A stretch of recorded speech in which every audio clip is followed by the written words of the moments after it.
សេលីខ្ញុំអត់មានបញ្ហានោះទេអញទៅសរុបយោបល់របស់អ្នកគ្រូហើយទៅចាបងឈៀនរបស់នេះឲ្យបងនេះគឺជាសារសុំជំនួយពីការប្រឹក្សាផ្លូវចិត្តដែលពួកយើងបានរៀបចំទាំងអស់ហើយនេះគឺជាឯកសាររបស់គ្រូប្រឹក្សាផ្លូវចិត្តដែលបានចុះឈ្មោះពួកយើងបានបែងចែកប្រភេទតាមអ្នកមកសុំការប្រឹក្សានឹងគ្រូប្រឹក្សាអស់ហើយអញ្ចឹងល្អហើយអញ្ចឹងពួកយើងមានបានតាក់ទងបានហើយណាពេលនេះមានបញ្ហាមួយគ្រូប្រឹក្សាម្នាក់គឺមានបញ្ហាដែលគេជំនាញដោះស្រាយនោះគឺខុសគ្នាបញ្ហារបស់អ្នកសុំការប្រឹក្សាក៏ខុសគ្នាពេលដែលពួកយើងគិតឃើញក៏គួរទៅតបភ្ជាប់ទាំងអស់នេះឲ្យមានប្រសិទ្ធភាពទៅត្រូវហើយម្យ៉ាងទៀតសំណុំពររបស់អ្នកមកសុំការប្រឹក្សាទាំងនេះសរសេរដែលមិនច្បាស់លាស់ទេអ្វីដែលពិបាកជាងនេះទៀតគឺពួកយើងក៏មិនដឹងថាអ្នកមកសុំការប្រឹក្សាទាំងនេះមានគោលចំហរបស់គ្រូប្រឹក្សាផ្លូវចិត្តមើលមកគឺជាបញ្ហាបែបណាដែរហើយនេះពួកយើងក៏មិនហ៊ានអូទេសនាប្រអេបណាស់ដែរត្រូវហើយមើលសារមួយនេះចុះគេនិយាយថារាល់ថ្ងៃខ្ញុំហត់ខ្លាំងណាស់គ្មានចំនួនចិត្តចំពោះរឿងអ្វីទាំងអស់គ្រាន់តែចង់សុំកេងប៉ុណ្ណោះខ្ញុំយល់ថារាល់ថ្ងៃឈឺចាប់ខ្លាំងណាស់តែរកមូលហេតុមិនឃើញទេគ្មានអារម្មណ៍មានសុវត្ថិភាពស្អីទេទោះបីជាគេយកសារនៅក្នុងទូរស័ព្ទអស់ឲ្យមកមើលគឺនៅតែមិនបានដដែលពេលគេចាញ់ក្រៅខ្ញុំទៅទ្រាំជើងមិនឈប់អង្គុយមិនស្ងៀមមិនអាចគេងបានពេលដែលមនុស្សជាច្រើនមិនដឹងថាបញ្ហារបស់ខ្លួនកើតឡើងនៅត្រង់ណានោះអញ្ចឹងគឺអាចនឹងបង្ហាញពីអារម្មណ៍របស់ខ្លួនឯងនេះគ្រាន់តែបញ្ជាក់ថាពួកគេត្រូវការប្រឹក្សាផ្លូវចិត្តសេលីនាងត្រូវមើលកំណត់ត្រាផងទេចាបងឈៀនចានាងជួយបាយពីអាពាហ៍ពិពាហ៍មនុស្សចេតនាគ្រួសារការសិក្សាបុគ្គលទីកន្លែងការងារថ្មីត្បិតតែមិនដឹងថាបញ្ហារបស់ពួកគេជាអ្វីប៉ុន្តែពួកយើងអាចដឹងថាបញ្ហារបស់ពួកគេកើតនៅត្រង់ណាបានបងប្រុសរួចរាល់ល្អនៅពេលដែលពួកយើងជារៀបក្រុមប្រឹក្សាផ្លូវចិត្តនោះត្រូវក្តាប់ក្តាំកម្រិតឲ្យបានល្អពួកយើងសាកល្បងបែងចែកប្រភេទបន្តិចនេះគឺរលើកពេលដែលប្រឡងគឺឈឺពោះនៅមន្ទីរពេទ្យគ្រូពេទ្យនិយាយថាក្រពះពោះវៀនគ្មានបញ្ហាមិនដឹងថាព្រោះតែអ្វីនោះទេការសិក្សាអូនៅពេលដែលពួកយើងជារៀបគ្រូប្រឹក្សាផ្លូវចិត្តត្រូវក្តាប់ក្តាំកម្រិតត្រង់នេះមានម្នាក់វ៉ាន់វិនអ៊ីមហាវិទ្យាល័យគរុកសលជីងប៉ៃបណ្ឌិតផ្នែកចិត្តសាស្ត្រគឺជាគ្រូប្រឹក្សាផ្លូវចិត្តដែលគេទទួលស្គាល់ធ្វើការរយៈពេល13ឆ្នាំទៅហើយជំនាញខាងផ្ដល់យោបល់ឲ្យបុគ្គលិកនិងប្រឹក្សាគ្រួសារ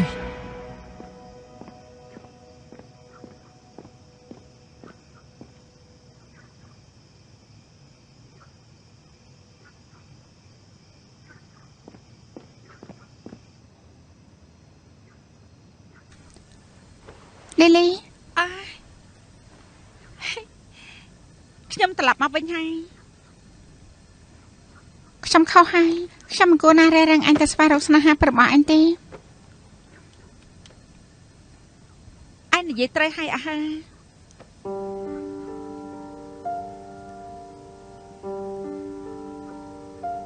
អញមកអញយ៉ាងម៉េចហ្នឹង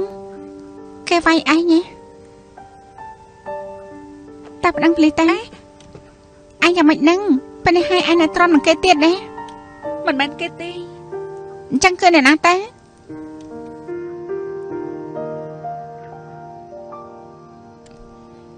ប្រពន្ធរបស់គេត្រូវឲ្យខ្ញុំណែនាំឲ្យស្គាល់ម្នាក់នេះគឺជាសួស្ដីខ្ញុំគឺថងយ៉ែងប្រពន្ធរបស់វ៉ាងចុកអ៊ីមនស្រែដល់ល្អមិនធ្វើទេចង់ហោះហើរលើមេឃឈើខ្លាចទៅជាមយូរ៉ាស្រីបេឆាស្លាប់តែនាងសំណាងល្អគួរសមតែគួរឲ្យស្ដាយនាងគ្មានវាសនាបែបនេះខ្ញុំបែបនេះមិនអាចរំខានដល់អ្នកមកសុំប្រឹក្សាពីអញទេមិនអាចទេខ្ញុំផ្អាកប្រហែលថ្ងៃសិនចុះហាត់អីទេហត់ខ្លាំងពេកចង់ទៅផ្ទះម៉ាក់ខ្ញុំសម្រាប់ប្រហែលថ្ងៃសិនប្រហែលថ្ងៃនេះអញក៏សម្រាប់បានល្អដែរទេ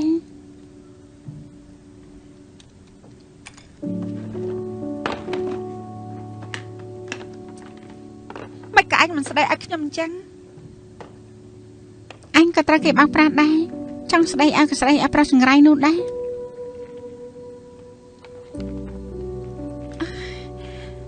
តែខ្ញុំនៅតែពិបាកទ្រាំដដែល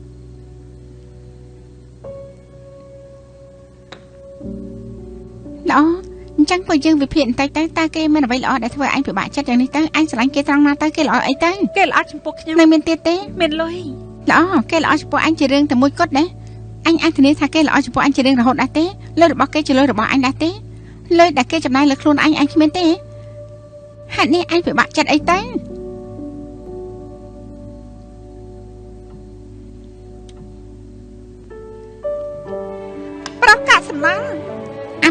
សំណល់អក្សរសំណល់ចង្រៃ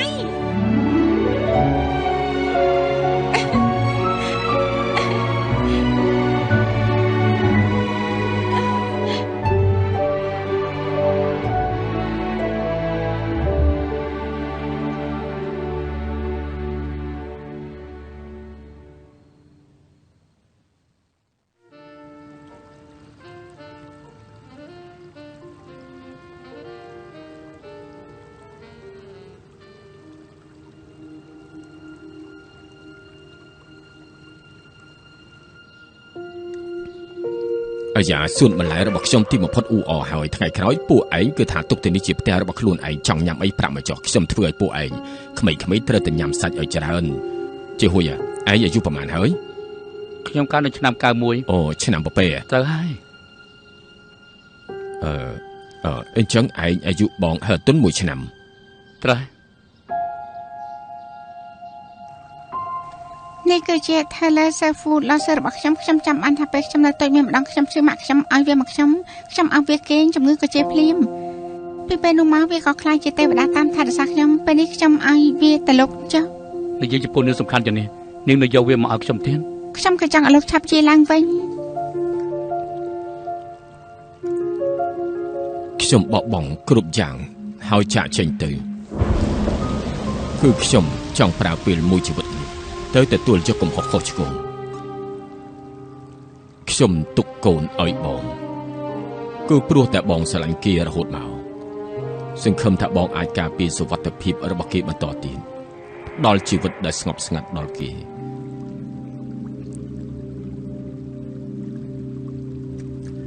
បងរៀនគេយូរទៅបានឃើញគេដូចជាបានឃើញកូនយ៉ាងចឹងលោកបានធ្លាប់ស្រឡាញ់អ្នកណាដែរទេគ្មានទេ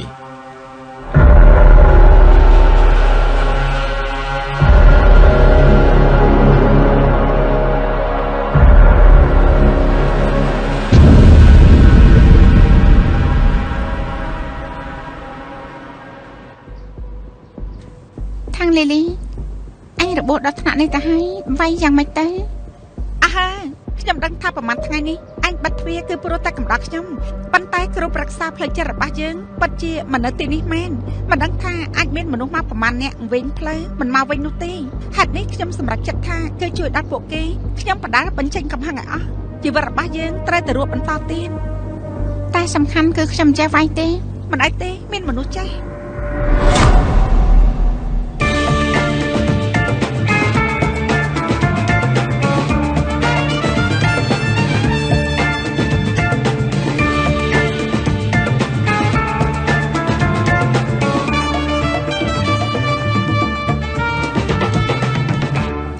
អីមកលោកមកអញ្ចឹងខ្ញុំនិយាយជាមួយណាខ្ញុំមិនចង់មកនោះទេគឺបងលីលីឲ្យខ្ញុំមករបស់លោកជាហើយឯងជារបួសសះស្បែកប៉ុណ្ណោះមិនអីទេហើយទុននាងជួយខ្ញុំតិចទេយ៉ាងម៉េចដែរវាយពីចំហៀងវាយឲ្យចំត្រង់គឺជាក្បាច់ប្រដាល់មូលដ្ឋាននាងធ្លាប់ឮដែរទេគឺជាស្នៀតដែលគេតែងតែប្រើនៅពេលហាន់នោះអ្នកទាំងពីរប្រយ័ត្នតិចទៅកាយវិការមិនអន់ទេ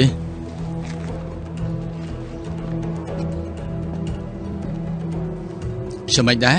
យ៉ាងម៉េចអីយ៉ាខ្ញុំឲ្យលោកមកខ្ញុំវាយមិនមែនឲ្យលោកមកបង្ហាត់ខ្ញុំនោះទេចូលមកខ្ញុំនឹងមើលសមត្ថភាពរបស់នាងត្រៀមខ្លួនហើយណាមក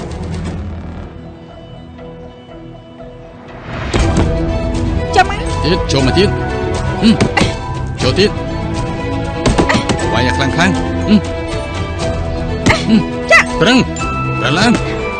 ប្រឹងឡើងឲ្យខ្លាំងវាយត្រង់ទៀតចាវាយគូសត្រូវ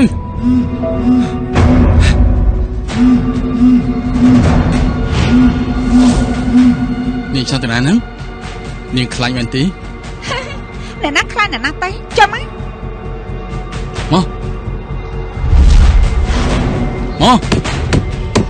វាយខ្លាំងមកវាយទៀតវាយខ្លាំង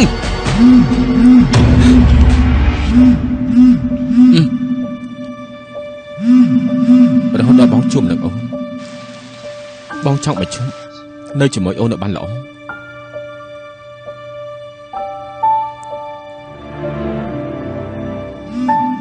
បងប្រកាសជាផ្ដល់ពិធីមង្គលការដែលល្អជាងគេឲ្យអូន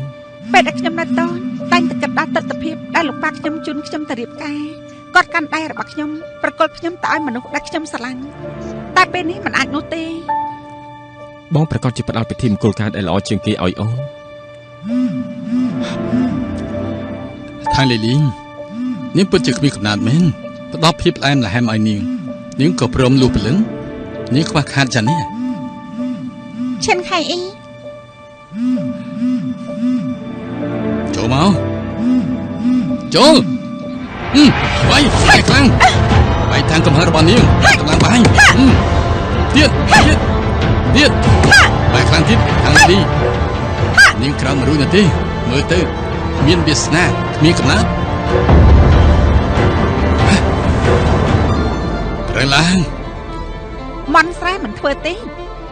ចង់ហោះឡើងទៅលើមេឃឈើខ្លាចតែជាយូរ៉ា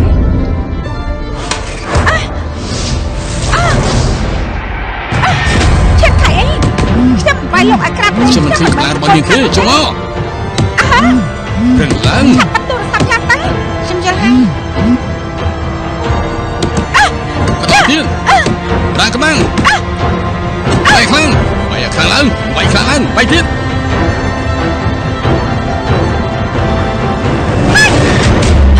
អាយ៉ាមិនអីទេអញ្ចឹងទៅត្រូវមើលចុះនាងឈ្នះហើយ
បងឈិនសម្រាប់មួយផ្លែតសិនទៅ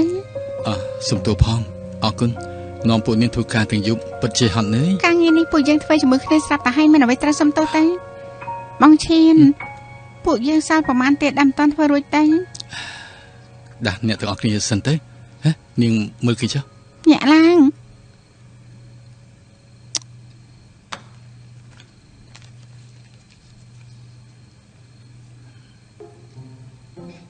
ហើយបំភ័យខ្ញុំស្លាប់ហើយឆាប់ក្រឡើងយ៉ាហើយមកក្រឡើងជប់ណាស់ហើយថ្ងៃនេះប្រឹងសិនចុះនោះមិនបានទេនិយាយឲ្យថាទៅវិញសម្រាប់ជាមួយគ្នាបងប្រកាសជានៅទីនេះថែមមកតែម្នាក់ឯងទៀតហើយឯកសារដែលជ្រើសរើសជំហានដំបូងព្រឹងមិញគឺធ្វើចិត្តរួចទៅហើយនៅសល់តែដាក់ចូលកុំព្យូទ័រតែប៉ុណ្ណោះស្អែកខ្ញុំឲ្យអ្នកតគ្នាមកច្បាប់ទៀតអេ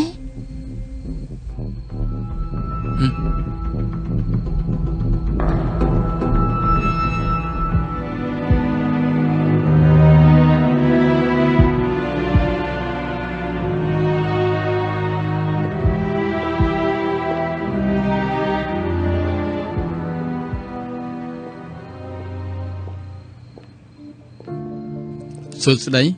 នាងបញ្យកឯកសារមែនទេសុំសួរថាកន្លែងលោកនេះមានគ្រូប្រឹក្សាដែរទេ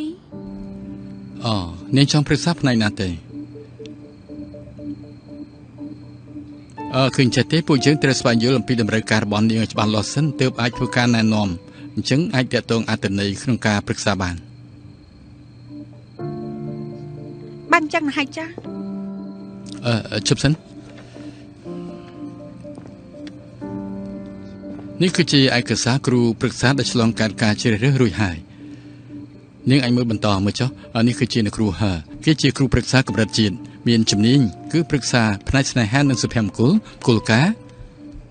ហើយនៅមានអ្នកគ្រូលីវគេគឺធ្វើការជាបាគ្រួសារសំខាន់គឺប្រឹក្សាទំនាក់ទំនងសាច់ឈាមហើយនៅមានហេតុម្នាក់ទៀតគេជំនាញខាងប្រឹក្សាលក្ខណៈបុគ្គលហើយទំនាក់ទំនងមនុស្សនៅក្នុងសង្គមហើយនឹងការងារដោះស្រាយក្រោយពេលដែលមានរបួសផ្លូវចិត្តនាងប្រហែលជាអាចយល់ខ្លះហើយនាងអាចយកមើលបានហើយនៅមានទៅនេះទៀតនាងអាចមើលបន្តិចបានទេអរគុណបើមានអ្វីត្រូវការនោះអាចទំនាក់ទំនងជាមួយនឹងពួកយើងគ្រប់ពេល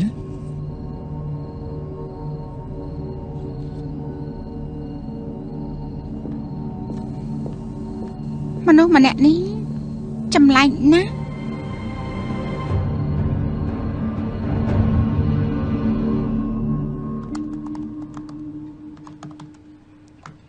2 3 4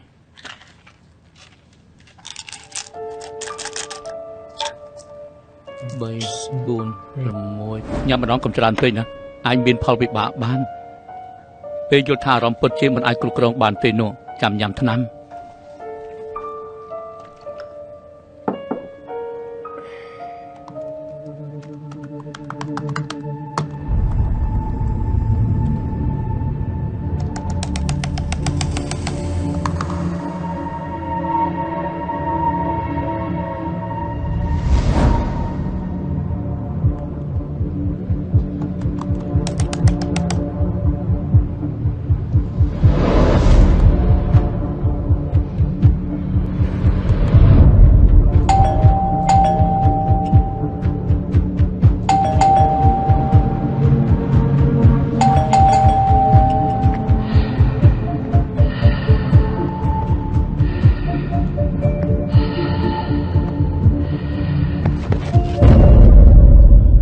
ថ្មីនេះនៅក្នុងតំបន់មួយនៃតំបន់ជាយ៉ាងក្រុងហៃស៊ឺគឺមានបរិបទម្នាក់ស្លាប់នៅក្នុងផ្ទះឬថាបរិបទម្នាក់នេះគឺប្រើថ្នាំម្យ៉ាងដែលមានឈ្មោះហៅគ្មានក្តីកង្វល់ទើបសន្លប់ហើយតាមការពតនារបស់ជនរងគ្រោះគេនិយាយថាថ្មីនេះគឺកំពុងទទួលយកការប្រឹក្សាផ្លូវចិត្តតែនៅក្នុងអំឡុងពេលព្យាបាលគេបានប្រើប្រាស់ថ្នាំប្រឆាំងនឹងភាពបាក់ទឹកចិត្តមួយប្រភេទដោយខ្លួនឯងហើយថ្នាំនេះគឺត្រូវបានការណែនាំពីគ្រូពេទ្យទើបអាចប្រើបានហេតុនេះគឺទើបការកើតមានផលវិបាកដែលមានអរិយាប័ត្រឆាប់ឆេវឆាវហើយពេលដែលអ្នកជំងឺដឹងខ្លួនឡើងវិញបាននិយាយថានៅពេលដែលប្រើប្រាស់ថ្នាំនេះគឺធ្លាប់កើតមានការប៉ះទង្គិចជាមួយគេពួកយើងបានរំលឹកដល់មហាជនដែរតែគឺត្រូវប្រើប្រាស់ថ្នាំតាមវិជ្ជាប្រយ័ត្នក្នុងការប្រើប្រាស់សូមស្វាគមន៍មិត្តអ្នកស្ដាប់ជាទីមេត្រីពេលនេះចូលមកស្ដាប់ក្នុងកម្មវិធីរបស់យើងបន្តទៀតគឺជាកម្មវិធីជជែកកម្សាន្តរបស់យើងនៅស្ថានីយ៍វិទ្យុអន្តរជាតិ Haifengខ្ញុំជាអ្នកផ្ដល់ការប្រឹក្សាសុភមង្គលហេតុតុនទទួលការឆ្លើយតបពីប្រិយមិត្តជាច្រើនថាកម្មវិធីសេណូលើកនេះគឺបានផ្ដល់នូវការលើកទឹកចិត្តដល់ពួកគេប៉ុន្តែនេះគឺនៅ5អ្នកតគ្នាដោយសារតែមានការសោកស្ដាយកម្មវិធីនេះត្រូវបញ្ចប់នៅវគ្គ1ការផ្ញើសារតាមការនីផ្លូវការរបស់យើងពួកយើងនឹងអាចបើកទទួលស្វាគមន៍អ្នកទាំងអស់គ្នាមកបង្ហាញពីការនិទានរបស់ខ្លួនឯងក្រោយពេលដែលកម្មវិធីនេះបញ្ចប់ហើយនោះពួកយើងនឹងទទួលបានពីប្រិយមិត្តដែលមានឈ្មោះថាលីហ៊ូម្នាក់គេក៏បានប្រាប់ពួកយើងថាគេមានអាយុជិត45ឆ្នាំហើយក៏ព្រោះតែគ្រួសារពុកម្ដាយនិងកូនហើយនឹងប្តីរបស់គេធ្វើជាមេផ្ទះ20ឆ្នាំក្រោយពេលដែលស្ដាប់កម្មវិធីរបស់ពួកយើងហើយនោះគេស្រាប់តែកើតមានគំនិតមួយជាលើកទី1នោះគឺចង់បដិសេធនឹងជីវិតបែបមនុស្សជនហើយក៏ខ្វះរសជាតិព្រោះថាគេគឺមិនដែលចេញមកក្រៅនោះទេគឺប្រៀបដូចជានៅក្នុងវាលរហោឋានមួយដែលមិនស្គាល់ពិភពខាងក្រៅប៉ុន្តែគេនិយាយថាខ្លួនឯងនឹងមានសេរីភាពមែនទេមែនហើយតាមពិតនេះហូម្នាក់នេះខ្ញុំចាំបានច្បាស់ណាស់ព្រោះគេនិយាយថាក្នុងរយៈពេល20ឆ្នាំមកនេះអ្នកចិត្តខាងនៅជុំវិញគេសុទ្ធតែអាចហៅគេថាអ្នកស្រីវាងហើយរហូតដល់គេយកបានបើកបរពេលឃើញឈ្មោះរបស់ខ្លួនឯងនៅលើបានបើកបរនោះគេរំភើបចិត្តយ៉ាងខ្លាំងគេយល់ថាពេលនេះគេមិនជាអ្នកស្រីវាងទេក៏មិនមែនជាម៉ាក់របស់កូនដែរគេគឺជាគេគឺមានឈ្មោះរបស់ខ្លួនឯងក្រៅពីឈ្មោះថាស្ត្រីមេផ្ទះហើយ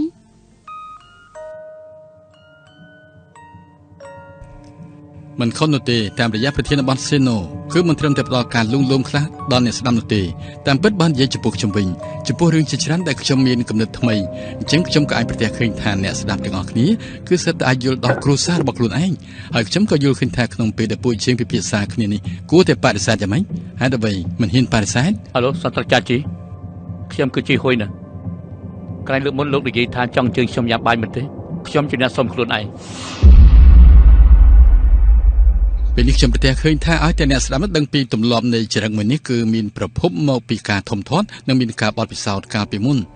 អញ្ចឹងទង្វើរបស់ពួកគេគឺអាចនឹងកាន់មានការប្រែប្រួលក៏មានន័យថានៅពេលដែលអ្នកដឹងថាផ្លូវចិត្តរបស់ខ្លួនឯងប្រែប្រួលនោះទង្វើរបស់នាងក៏អាចកើតមានការប្រែប្រួលដូចគ្នាដែរតាមពិតពួកយើងម្នាក់ការបង្កើតចរិតនៅក្រៅពេលកំណើតគឺមានតកតទៅនឹងបរិយាកាសគ្រួសារបរិយាកាសធំធាត់តែសូមអ្នកទាំងអស់គ្នាជឿតែអ្នកទាំងអស់គ្នាត្រូវប្រាស់កម្លាំងខ្លួនឯងទៅកែប្រែច្បាស់ជាអាចទទួលបានជីវិតថ្មីមួយទៀតអញ្ចឹងគ្រូហើខ្ញុំមានសំណុំពរមួយគឺនៅពេលដែលមានការធំធាត់ក្នុងការជ្រើសរើសផ្ទាល់ខ្លួនរបស់ពួកយើងអញ្ចឹងការមានទំនាក់ទំនងនៃក្តីសង្ឃឹមរបស់អ្នកផ្ទះពួកយើងគួរតែជ្រើសរើសនឹងការលះបង់យ៉ាងម៉េចខ្ញុំជឿថាមិនត្រឹមតែជាសមាជិកគ្រួសារទេនៅពេលដែលជំរឿនផ្ទាល់ខ្លួនរបស់ពួកយើងកើតមានភាពខុសប្លែកគ្នាពីបំណងរបស់គេនោះពួកយើងគួរតែស្វែងយល់ពីគ្នាគ្រប់គ្រងគ្នានិងស្មោះត្រង់ចំពោះគ្នានៅក្នុងជីវិតរបស់ពួកយើងអាចជួបនឹងមនុស្សប្រភេទនេះបានពួកគេអាចធ្វើប្រតិកម្មតាមស្តង់ដារដែលអ្នកផ្សេងបានកំណត់ទុកពួកគេទៅសម្របតាមអ្នកផ្សេងចុកចិត្តគេខ្ញុំត្រូវតែជាគំរូល្អខ្ញុំត្រូវស្លូតបូតខ្ញុំត្រូវតែធ្វើឲ្យមនុស្សដែលខ្ញុំស្រឡាញ់មិនអស់សង្ឃឹមនៅក្នុងកំណត់ម្នាក់ដ៏ខ្លាំងមួយនេះរយៈពេលយូរទៅនិយាយពីសម្ដែងដែលខុសពីចិត្តតែរាងកាយនិងផ្លូវចិត្តរបស់ពួកគេរងទុក្ខវេទនានេះគឺបានបោះបង់ចោលការវិវត្តរបស់ខ្លួនឯងហើយក៏បានរារាំងនៅការបង្កើតឡើងនៃទំនាក់ទំនងពិតប្រាកដដែរឡោះពេលនេះសូមជួបជាមួយអ្នកឧបត្ថម្ភកម្មវិធី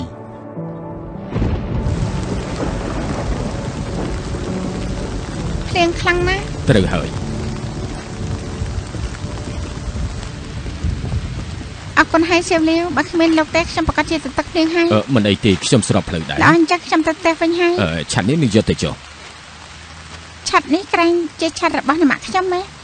គឺត្រូវហើយថ្ងៃនេះខ្ញុំខ្ចីពីអ្នកមីងអញ្ចឹងលោកទៅវិញយ៉ាងម៉េចទៅលោកយកទៅចុះមិនអីទេភ្លៀងបន្តិចពេលធម្មតាគឺមិនកាន់ឆាត់ទេអរគុណហើយឡោះនាងទៅចុះ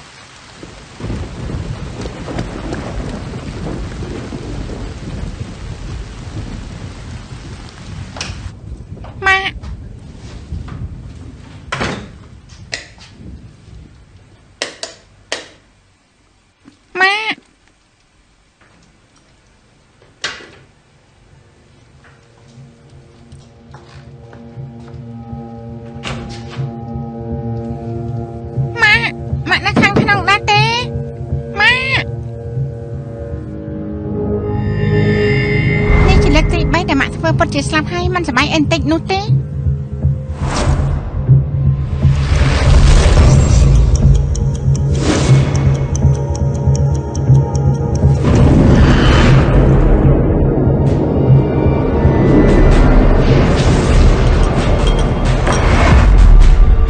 ៉ាតែក្នុងបន្ទប់គេមកក្តៅទេកុំភ្លេចអសោះកូនស្រីម៉ាក់គឺរៀនផ្នែកចិត្តសាស្ត្រចាញ់មកចុះ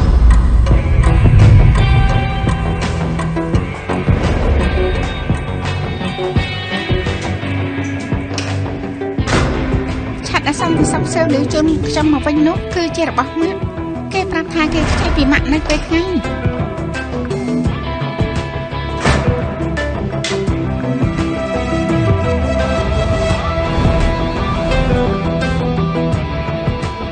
តែពេលថ្ងៃគ្មានភ្លៀងធ្លាក់នោះទេទ្រទស្សន៍នៅក្តៅនៅឡើយទេបញ្ជាក់ថាម៉ាក់គឺបាច់ទ្រទស្សន៍នៅក្នុងពេល10នាទីនេះភ្លៀងគឺធ្លាក់នៅមុន15នាទីដែលខ្ញុំមកផ្ទះវិញហើយមានដានទឹកនៅមាត់បង្អួចបញ្ជាក់ថាម៉ាក់ទឹកទៅបាត់បង្អួចហើយម៉ាក់បានឃើញខ្ញុំមកវិញពីចម្ងាយហើយហេតុនេះម៉ាក់ក៏យកឈាមខ្លាយដែលបានរៀបចំទុកនោះស្រោចទៅលើដីស្រាប់ពេលនោះម៉ាក់ក៏ស្រោចលើដៃទ្វារដែរនៅលើដៃទ្វារប្រឡាក់ឈាម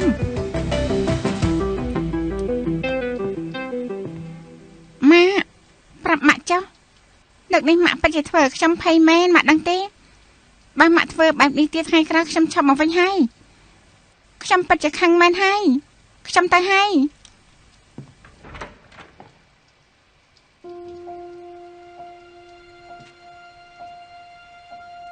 ជីងជីង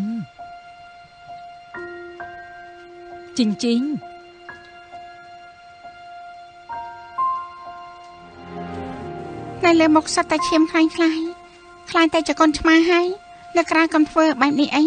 ខ្ញុំភ័យខ្លាំងណាស់ម៉ាក់គ្មានចេតនាបំភ័យឯងទេម៉ាក់ឃើញពីថ្ងៃនេះកុំកំរាឯងមើលចាស់នេះគឺជាក្រែមនិងស្រាក្រហមដែលលាយគ្នាចេញមកគឺដូចជាឈាមពិតប្រាកដណាដូច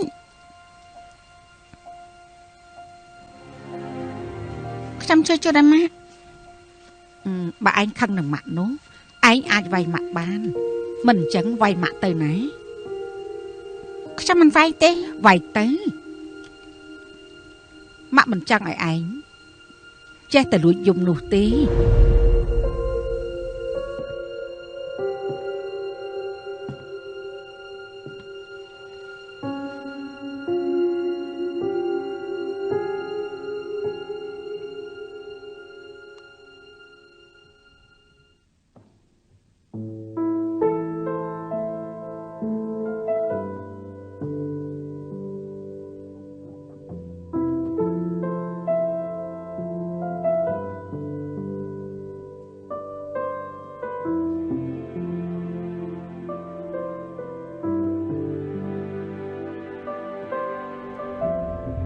ម៉ាក់លាក់ទុកគ្រប់យ៉ាងនៅក្នុងចិត្ត ខ្ញុំគ្មានទេមិននេះខ្ញុំគ្រាន់តែភ័យតែប៉ុណ្ណោះហាត់នេះក៏យំបន្តិចទៅប៉ុន្តែខ្ញុំអស់អីហើយជាការប៉ិន ឯងពិតជាអត់ខឹងពិតមែនទេអញ្ចឹងម៉ាក់មិនស្ទាបឯងទេ គាត់ស្អប់ណាស់ អេ យ៉ាងម៉េចហ្នឹង ឯងមិនធំក្លិនទេហ៎ ដូចជាមានអ្វីខ្លោចហើយមែនទេ ត្រូវហើយម៉ាក់ធ្វើខុសកំហុសមួយទៀតហើយមន់ពោះជ្រូកម្រេចដែលម៉ាក់រងាស់ឲ្យឯងនោះប្រកាសជាខ្លោចអស់ហើយមិនក៏ម៉ាក់ចេះតែធ្វើរឿងខុសបន្តគ្នាអញ្ចឹងសុំទោស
ស្ថានភាពឯងនេះចង់បង្ហាញពីអារម្មណ៍អ្វីទៅ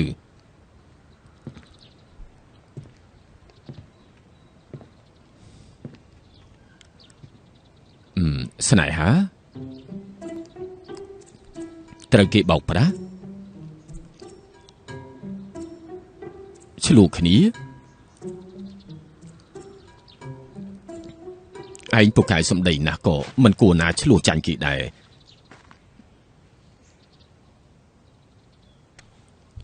ឯងឈរនៅក្នុងសួនបន្លែធ្វើអីទៅណែឯងធំចាស់នេះឈរនៅត្រង់នេះបាំងព្រះអាទិត្យហើយដណ្ដើមយកជីវជាតិរបស់កូនបន្លែលោកគ្រូអស់ហើយ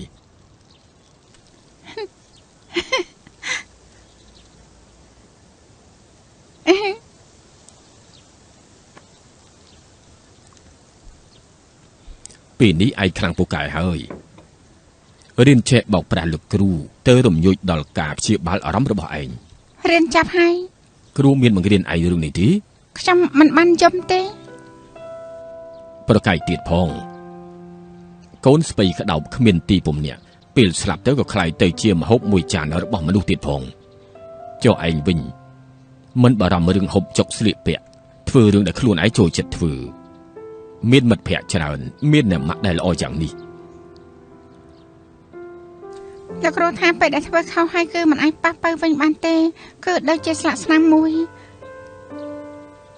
ចាប់នៅត្រង់នោះរហូតមិនថាលោកគ្រូខំប្រឹងយ៉ាងម៉េចព្យាយាមអស់រយៈពេលប្រហែលនោះទេលោកស្មានថាពេលវេលាអាចបំពេញនៅគ្រប់យ៉ាងបានតិចបំផុតលោកគ្រូប្រកាសឃើញថា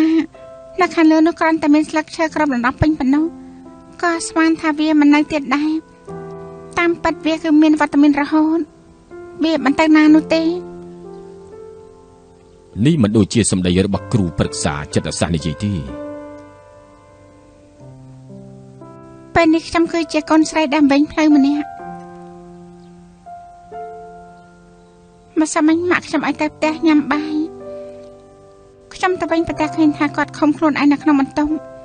ប្រឡាក់ឈាមពេញមាត់ទីបំផុតគឺលេងសាច់នឹងខ្ញុំសោះយកក្រែមមកគូងមនុស្សចាស់លេងសើចជាមួយឯងមានន័យសម្បើមណាស់គាត់ចាប់ផ្ដើមហាងខ្ញុំថាចេញទៀតហើយពេលមុនគឺមិនចាប់អារម្មណ៍ទេតែពេលនេះខ្ញុំក៏មិនដឹងដែរលោកគ្រូយល់យ៉ាងម៉េចដែរធ្លាក់ភ្លៀងទៀតហើយ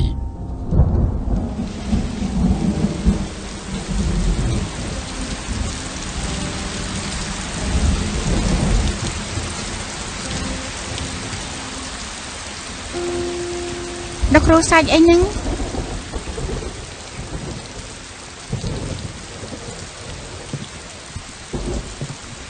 ឯងចេញសំណួរពិបាកមួយឲ្យលោកគ្រូហើយគ្រូគឺប្រើឋានៈជាគ្រូមិត្តភក្តិឬក៏គ្រូប្រឹក្សាចិត្តសាស្ត្រមកឆ្លើយនឹងសំណួររបស់ឯងទៅក្នុងនាមជាគ្រូប្រឹក្សាចិត្តសាស្ត្រសមាជិកភាពពីខាងមុខនោះគឺជារនាំងមួយក្នុងនាមគឺជាមិត្តភក្តិគ្រូក៏មិនពូកែលងលោក្នុងនាមជាគ្រូអញ្ចឹងពាក្យដែលគ្រូនិយាយរឹតតែអាក្រក់ស្ដាប់ថែមទៀតអញ្ចឹងលោកគ្រូនិយាយទៅជាដំបូងគ្រូត្រូវតែវាយតម្លៃឯងបារម្ភពេកគឺជាបោកច្បល់រឿងដែលឯងនិយាយចេញមកនេះមើលរំលងបញ្ហាងាយស្រួលជាងគេមួយជំរុះចោលការលើកឧទាហរណ៍ដែលមានចេតនាបន្ទោសឯងម្ដាយឯងធ្វើពុតស្លាប់នោះមានន័យយ៉ាងម៉េចចាប់អារម្មណ៍នឹងការស្លាប់ហួសហេតុពេកព្រោះតែប្អូនប្រុសខ្ញុំតាមពិតក៏មិនអាចបន្ទោសឯងបានដែរក្នុងនាមជាកូនស្រីពិតជាមិនអាចធ្វើពិភាក្សារឿងនេះដោយភាពវិជ្ជមានបានទេប្រៀបនឹងការស្លាប់របស់ប្អូនប្រុសឯងនៅឆ្នាំនេះ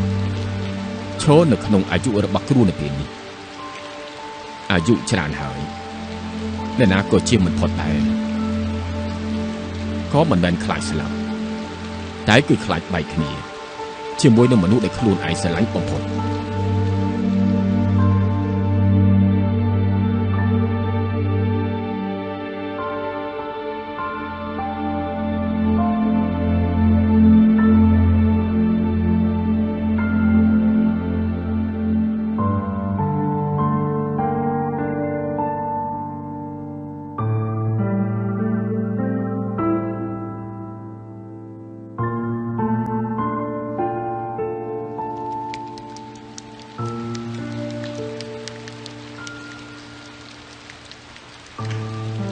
ប្រហែលជាអ្វីដែលគាត់ចាប់អារម្មណ៍ជាងនេះទៀតនោះគឺការស្លាប់របស់ខ្លួនឯង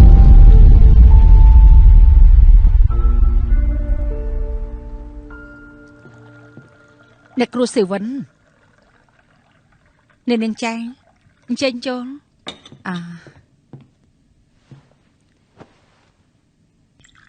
សំទូផងតើភ្ញៀវរបស់នាងទើបតែចេញទៅមែនទេមិនក៏ថ្ងៃនេះនាងមកមុនពេលអញ្ចឹងគឺអញ្ចេះទេអរគុណហើយខ្ញុំចូលចិត្តតែរបស់នាងណាគឺអញ្ចេះទេលើកមុនពេលដែលពួកយើងប្រឹក្សាយោបល់គ្នានោះចុងក្រោយនាងបាននិយាយថារបួសស្អីនោះរនាំងរំញយក្រោយពេលដែលត្រូវរបួសត្រូវហើយគឺមួយនេះឯងខ្ញុំទៅវិញគឺគិតទៅនៅថ្ងៃនេះខ្ញុំស្រាប់តែនឹកឃើញថាខ្ញុំមានរឿងមួយអាចតាក់ទងនឹងរឿងនេះដែរនិយាយមកពេលប្អូនប្រុសរបស់ខ្ញុំទឹកហូរទៅបាត់នោះខ្ញុំបានពិការភ្នែកយូរណាស់ម៉ាក់របស់ខ្ញុំក៏យល់ថាខ្ញុំប្រហែលជាធ្លាក់ចូលក្នុងទឹកហើយបុកត្រូវដុំថ្មបន្ទាប់មកនាំខ្ញុំទៅពិនិត្យនៅមន្ទីរពេទ្យធំទាំងអស់អ្វីក៏មិនឃើញដែរមានរយៈពេលមួយវែងដែលខ្ញុំទៅអង្គុយនៅលើសញ្ចាផ្ទះរបស់ខ្លួនឯងហើយទទួលយកកម្ដៅព្រះអាទិត្យខ្ញុំដូចជាខ្លាចកន្លែងដែលសើមហើយត្រជាក់ខ្លាំងណាស់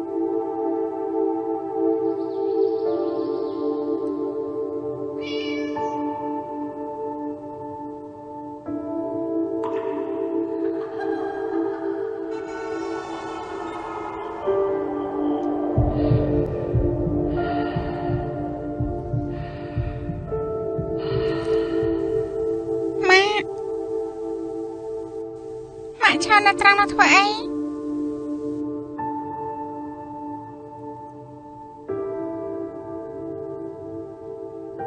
តែការពិការភ្នែកមានរយៈពេលយូរប៉ុណ្ណាទេប្រហែលជាកន្លះឆ្នាំបន្ទាប់មកជាសះស្បើយវិញយ៉ាងម៉េចទេនិយាយទៅគឺអស្ចារ្យណាស់គ្មានអ្នកណាជឿនោះទេក្រោយមកខ្ញុំលែងមានសង្ឃឹមចំពោះរឿងនេះហើយរាល់ថ្ងៃខ្ញុំក៏រាវចុះចណ្ដាមានថ្ងៃមួយខ្ញុំដូចជាពេលធម្មតាយ៉ាងអញ្ចឹងដើររាវចុះចណ្ដាស្រាប់តែជ្រុលដៃក៏រមៀលចុះទៅក្រោមទៅពេលដែលខ្ញុំក្រោកឈរឡើងវិញនោះគឺខ្ញុំស្រាប់តែមើលឃើញគ្រប់យ៉ាងទាំងអស់បន្ទាប់មកមិនដែលរើឡើងវិញនោះទេរហូតមកដល់ពេលនេះភ្នែករបស់ខ្ញុំគឺល្អខ្លាំងណាស់ណាខ្ញុំអត់មានបានឈឺអីទៀតទេស្ដាប់ទៅការពិការភ្នែករបស់នាងនៅឆ្នាំនោះមិនមែនជាបញ្ហាសរីរាង្គទេការពិការភ្នែករបស់នាងអាចជាសះស្បើយឡើងវិញគឺមានតកតងនឹងអារម្មណ៍របស់នាងប្រហាក់ប្រហែលនឹងបញ្ហាទាំងអស់នៃការផ្លាស់ប្ដូរច្រើនជាងប្រកាសណាស់នៅពេលដែលជួបនឹងការប៉ះទង្គិចផ្នែកសរសៃប្រសាទយ៉ាងខ្លាំងមុខងារខ្សែចក្ខុប្រហែលជាអាចមានបញ្ហាអ្នកខ្លះក៏អាចស្ដាប់ឮទៀតអញ្ចឹងនាងនិយាយថារបស់ខ្ញុំនេះគឺពិការភ្នែកគឺមានតកតងគ្នាអាចទៅរួចដែរនៅពេលដែលសរសៃប្រសាទរបស់មនុស្សទទួលការរងប៉ះទង្គិចនោះអាចកើតមានប្រតិកម្មនិងអារម្មណ៍ខ្លះដែរនៅពេលដែលអារម្មណ៍មិនអាចទទួលយកការរំញោចនោះបានខួរក្បាលនឹងសុំជំនួយពីគ្រប់ផ្នែកទាំងអស់ឬក៏កាត់បន្ថយប្រតិកម្មបែបនេះអញ្ចឹងបើប្រតិកម្មបែបនេះគឺសុទ្ធតែលែងមានហើយបញ្ជាក់ថាជាហើយនាងក៏មិនប្រកាសដែរព្រោះការគិតសម័យនឹងទទួលយកអារម្មណ៍នៅពេលដែលរើឡើងម្ដងទៀតនោះប្រហែលជាអាចរើឡើងវិញហើយប្រហែលជាអាចមានការគៀបសង្កត់អ្វីមួយយ៉ាងហើយអញ្ចឹងអ្នកគ្រូវិនថ្ងៃក្រោយខ្ញុំនឹងពិការភ្នែកឬក៏ពិការភ្នែកជារៀងរហូតដែរទេប្រាប់ខ្ញុំមកខ្ញុំចង់ដឹងខ្លាំងណាស់រឿងនេះមិនបាច់បារម្ភទេរនាំងនៃការផ្លាស់ប្ដូរនេះមិនមែនជាបញ្ហាដែលពួកយើងត្រូវបញ្ញាប់ដោះស្រាយទេបើពេលនោះនាងមិនបានរើឡើងគឺមានមិនច្រើនទេតែនៅក្នុងការព្យាបាលបង្ហាញនៅក្នុងពេលក្រោយនោះពួកយើងគឺត្រូវពិចារណានៅហានិភ័យនេះត្រូវតែគ្រប់គ្រងឲ្យបានល្អអញ្ចឹងមិនអាចមានបញ្ហាទេបន្ទាប់មកពួកយើងត្រឡប់ទៅ PTSD ដែលយើងនិយាយគ្នាការពលឹកមុនល្អប្រាប់ខ្ញុំពីអាការៈម្ដងទៀតទេ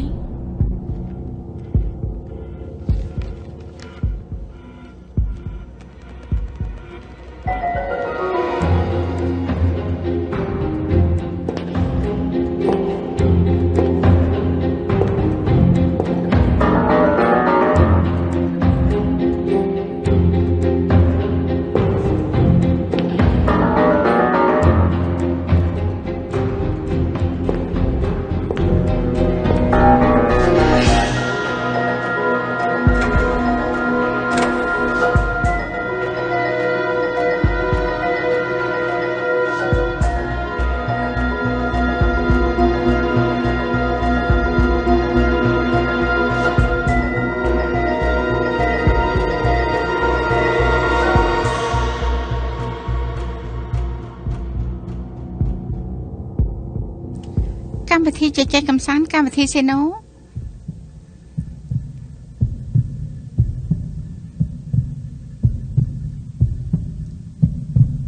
ទទួលបានលេខ1ប្រំគ្នា ចាហើយនៅក្នុងស្ថានីយ៍វិញ ស្រាប់ពេលនោះក៏លេខ1នៅស្ថានីយ៍ដែរ អូយ ពួកឯងនៃហាត់ហើយខំប្រឹងបន្តទៀតចាប់លេងទៅខំប្រឹងធ្វើដែរឡោបល្ល័ង្កហុងស៊ុយវិលជុំមិនត្រូវទេបល្ល័ង្កនេះគឺជារបស់ពួកយើងស្រាប់តែឲ្យត្រូវហើយសេលីនិយាយត្រូវ ទីបំផុតពួកយើងមានមុខមាត់ហើយ មែនទេ ទៅឲ្យ បងស៊ីវថ្ងៃនេះញ៉ាំអីដែរ មែនហើយ អាហារពេលយប់ចំចំគឺជាង200 200 200មិនបានទេ250តែ លេខនេះមិនល្អទេមែនហើយ ប្រធានផានឲ្យអញត្រូវគាត់ក្នុងការិយាល័យមួយផ្លែត ខ្ញុំទៅសិនហើយចាំផងណាចាំផង ខំប្រឹងដែរ ខំប្រឹង ច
អាយុច្រើនហើយ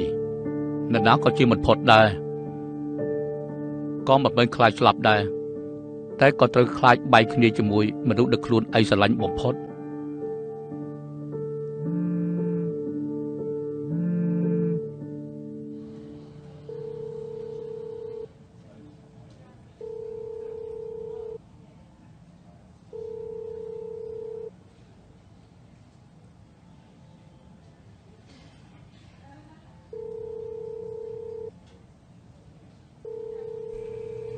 អាឡូហើទុនខ្ញុំប្រាប់នេះឬមួយ ឆានខៃអ៊ីម៉ាក់ខ្ញុំដូចជាមានរឿងហើយ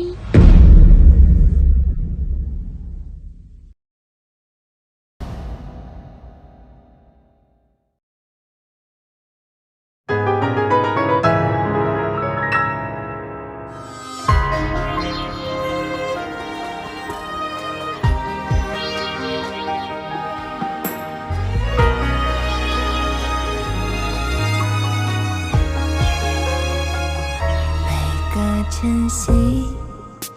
绽放出一朵花语，家里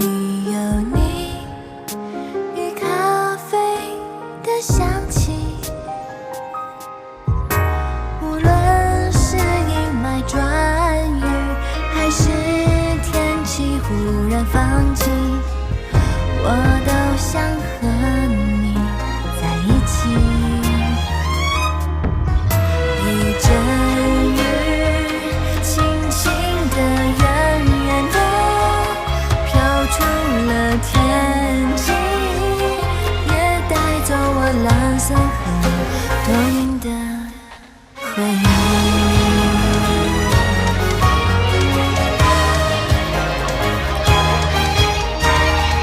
雨绽放出晴朗如歌的风景，